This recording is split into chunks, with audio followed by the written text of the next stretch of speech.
अगर आप भी चाहते हैं DBG मैथिली म्यूजिक नंबर 1 का ऑडियो वीडियो सबसे पहले आप तक पहुंचे तो लाल बटन को दबाकर चैनल को सब्सक्राइब करें और हाँ बेल आइकन को दबाना ना बोला बाबा बैद्यनाथ की। सावन में डीजे गौरव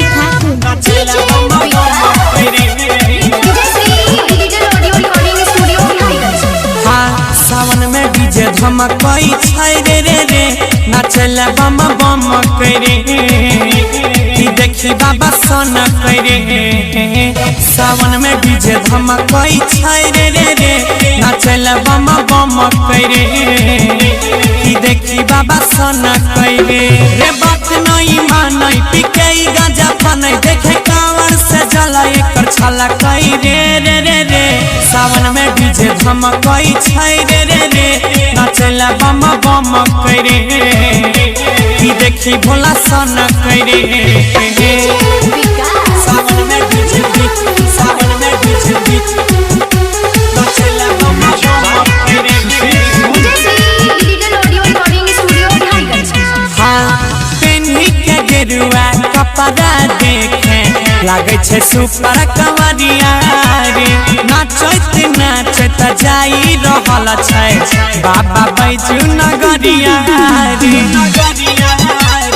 हे रई भैया पेन्ही के गेरुआ कपड़ा देखे लागे छे सुपर कंवरिया रे नाचत नाचत चल देलक कोई देखे बाबा भोला दुआरिया रे। बोले बम बोले मस्ती में सभे डोले देखे चिलम से धुआं के नगम कई रे रे रे रे।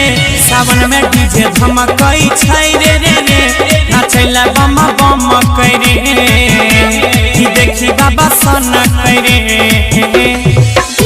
सावन में डीजे सावन में डीजे नाचला बम बम करे।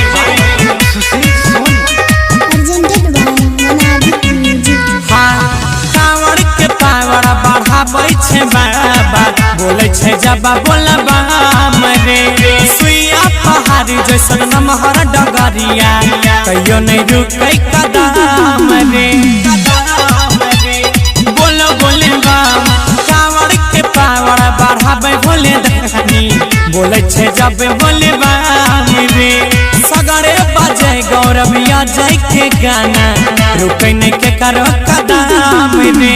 किसनी भैया साथे लेने कावड़ा हाथे गुड्डू अंकित विकास संगे ठुमकई रे रे रे रे।